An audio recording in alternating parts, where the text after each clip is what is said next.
A question I get asked often is how I ended up at MIT despite coming from a first-gen, low-income immigrant background, having no college advisors, no science Olympiads, no first robotics, and honestly, no idea what I was doing. And today I'm partnering with Snow.Day to tell you exactly how I did it. In this video, I'll be going through all 4 years of my high school experience and breaking down the canon events from them that I believe helped me the most to end up where I'm at today. Hi. My name is Ruben Stephen. I'm the youngest of 6 Haitian immigrant children, and in addition to studying mechanical engineering and computer science at MIT, I also create content and am the founder of Learn Well Academies, which is an organization that I created to help younger versions of myself navigate the same challenges I did, but faster and with less complications. And so without further ado, first things first, we have pre-high school, aka what I was doing during middle school that I think helped me to have a successful high school experience. And so first things first is I was taking a bunch of advanced coursework for my age. So I took algebra, algebra 2, geometry, and physical science between 7th and 8th grade, such that I could go into high school taking AP Physics 1, Pre-Calc, and Bio as a freshman. In addition to that, I was also part of the Pre-IT Academy, which exposed me early to coding languages like HTML and JavaScript.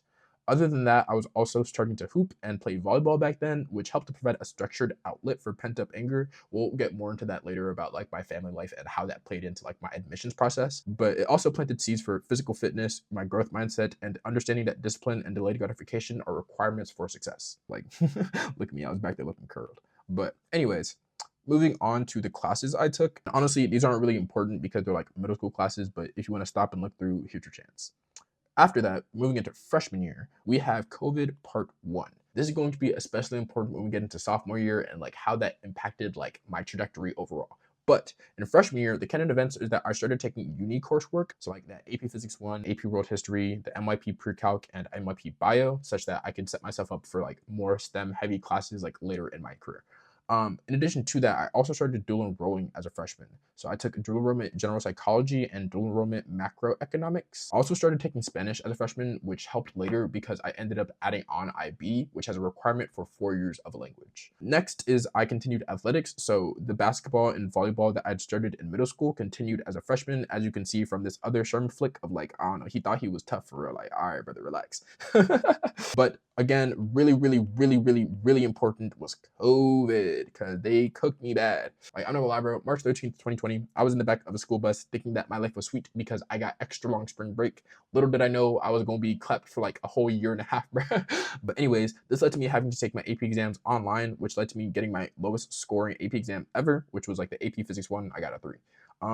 In addition to that, my family life wasn't exactly the best or helpful for a learning environment, and so I was kind of flailing at home, but we'll get more into that during sophomore year. Another canon event from freshman year is that while I was on COVID leave, I had built an RC and line following robot out of an Arduino kit that I'd bought, and that was one of my passion projects that I ended up attaching to my MIT application later down the road. Clutch resources that I would recommend are Organic Chemistry Tutor.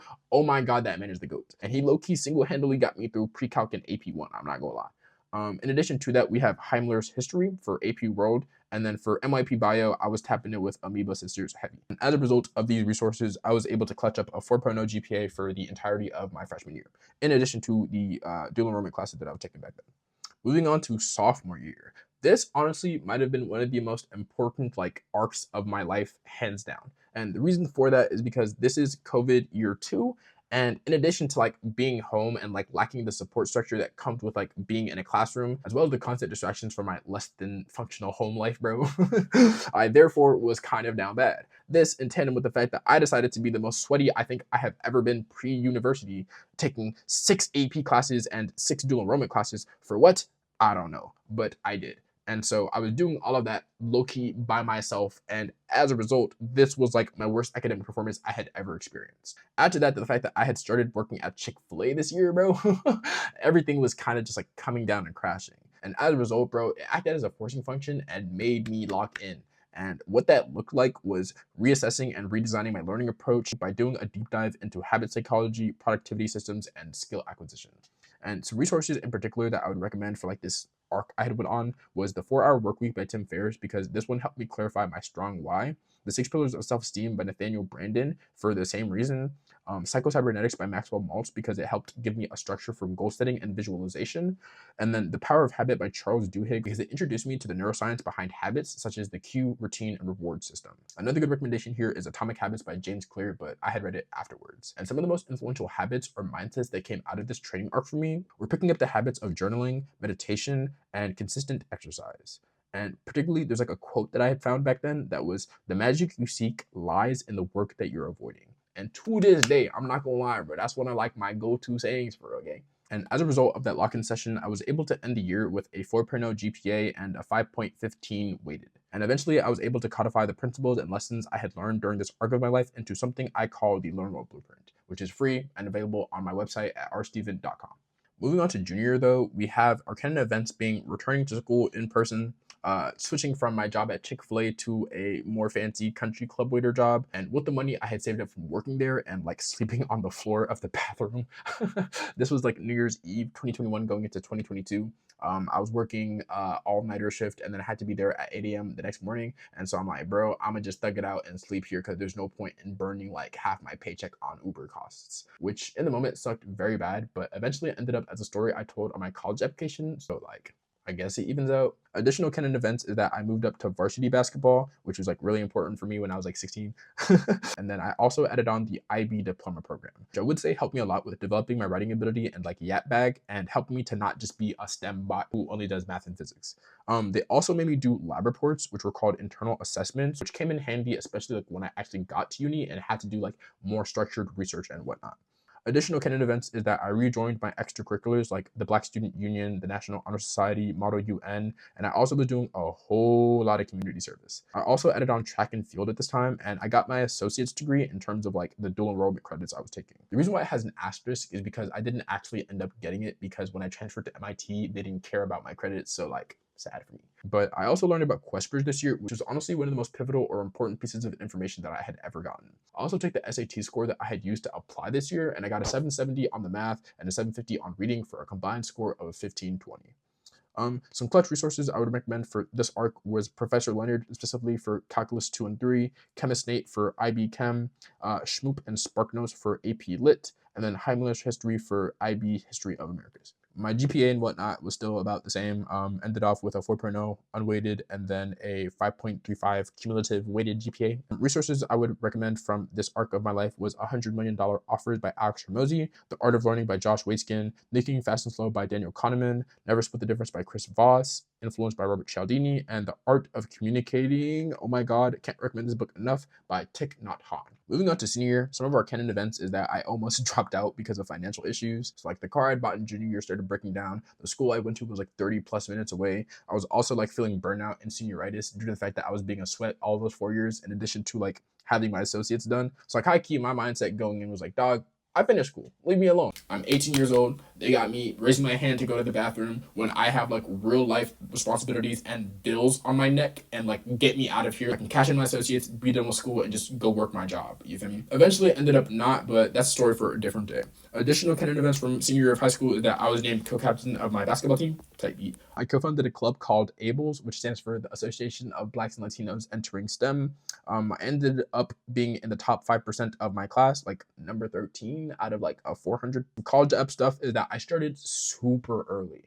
Like, since I applied through Questbridge, theirs was due September 27th. And so I had started drafting my essays like sometime in August. And then something else important is that I had asked for recommendations before everybody else, bro. Because if you don't, you're going to end up in a super long wait list. And then that teacher is also going to feel a little bit resentful about the fact that you waited so long to tell them. And then you're going to get a subpar recommendation. So pro tips, very much be proactive, be authentic when writing your essays, and know your audience, know your angle, and show, don't tell. Some additional information is that I applied without advisors or support or anything because I was broke. And I only applied to 2 schools because I didn't have enough money to pay all those application fees. So the 2 schools I applied to were, 1, the University of Central Florida, because it was my state school. I would be able to graduate early because my associates would transfer, and then they would low-key like pay for me to go there because I had a scholarship called Bright Futures. So like, if you're in Florida, you have a satisfactory SAT score, GPA, and community service hours, you can go to any public university in the state full tuition. And so I'm not gonna lie, bro, the other school I applied to was MIT, and when they didn't give me like the Questbridge scholarship, I was heavily debating on whether or not I should even go there because of the financial burden I knew it was going to place on me and my family, right? Like, I was sitting there like, bro, why would I pay to go get my teeth kicked in, be around people that I don't necessarily vibe the heaviest with, have none of my credits transfer, and then be up in the cold and dark in Boston, where I could go to UCF, get paid to do so, and then have hella fun and low-key like skate through on Mickey Mouse activity, and then graduate in 2 years. So I was like, damn, bro, how much do I really want it? But as you can see, I eventually ended up committing to MIT, and I kind of wanted to take some time to like break down how it is that I like went about the applications process, because at this point, I know you're probably thinking, bro, like, how did this guy get into MIT, bro? He didn't even do anything that impressive. And you're right. Affirmative action. Maybe not. I don't know. But I think like from a high level, it's worth going into like the details of the admissions process and like what it is that I think worked in my case, and like how I packaged these experiences that I had went through such that they can be the most effective as an application. A lot of people ask me like, bro, do I need these ECs? Do I need to do Science Olympiad? Do I need to do First Robotics? And I think like my story in particular is a perfect example of why you don't necessarily have to, even though those things are definitely helpful. And to be a bit more specific, the way that this works is that when an admissions officer gets your application, they're going to be ranking you along 3 main axes. One being your academic rating, which is pretty much a measure of whether or not you can hang with the academic rigor, which they calculate based on your GPA and test scores. Second is your activity rating, which is pretty much trying to see whether or not you can lead and if you have the quality called intellectual vitality, which TLDR is just like, do you love the game enough to pursue knowledge for the sake of knowledge itself, or are you just trying to apply because you think the school's name looks nice? And the way that you exemplify those is with your spike, aka like me, it was basketball and my paid work, and then your story. And so using the basketball and the paid work within the overall context of like, ayo, I'm super duper broke and I'm trying to fix it really bad, in addition to the fact that I'm taking all of these like super sweaty STEM classes. You feel me? And then finally, you have your interpersonal rating. So this is like, can you vibe? And the way you communicate this is with your essays and interviews. And by the way, if essay structure is something that you might need help with, feel free to reach out to me through rstephen.com and I'll get back to you and see what we can do. And to get a little bit more like detailed about it, I also have like a Notion doc that is a case study of how my personal application was probably graded. And along these 3 axes, academic rating, I was probably a 2 because of the fact that I was taking all of those like intensive STEM classes like the AP, IB, dual enrollment, physics, and mathematics, as well as the fact that I was able to maintain a 4.0 GPA and a 5.3 weighted there, and I was at the top 5% of my class. Some knocks against me is that I didn't have any research or like major STEM competitions, but I had the advanced coursework to compensate. And then some supporting extra, but I had the advanced coursework to compensate. But I had the advanced coursework to compensate. For the activity rating, not gonna lie, I was kind of mid because of the fact that I didn't have any of those Olympiads or first robotics stuff I was mentioning earlier. But I went pretty far into athletics, like being on varsity and then being co-captain of my basketball team. Work experience too, like the fact that I was doing paid work in addition to like my rigorous academic coursework go hand in hand in like the story I was telling, and then community engagement as well. But then, like I mentioned, no first robotics, I'm kind of mid, I'm sorry. With the interpersonal rating, I'm not gonna lie, this is probably where my application shone the brightest, because again, like the authenticity and storytelling that I was able to convey, more specifically, I was able to convey a sense of resilience, reflection and vulnerability, collaboration, and being mission driven, and the fact that I was like, ayo, bruh, regardless if y'all want me, bro, the fact of trying to help my family remains regardless. I like, hey, bro, regardless of if y'all accept me or not, the mission remains the mission. Like, I think I have a line in like my Questbridge application, again, on my website, if you want to go check it out, that says like, lest I die trying, I'm going to get the bag. You feel me? And it's like, all right, bro, you're being over dramatic, but the point did get across. And I think more than anything, what it did is like going back to that knowing that audience angle, is that it left an emotional impact or imprint on the person who's reading my essay, such that I didn't get categorized into being like many others, or LMO. Yeah. Moving on though, resources I wish I knew about sooner. First things first, we have Snow.Day, which is an online extracurricular hub for connecting you to experiences if you're not able to find them on your own. And they're actually the sponsors of this video and have many other versions of this same how I did it structured format of other kids at like Cornell, UC Berkeley, and whatnot. You feel me? Second, we have projectclaris.org.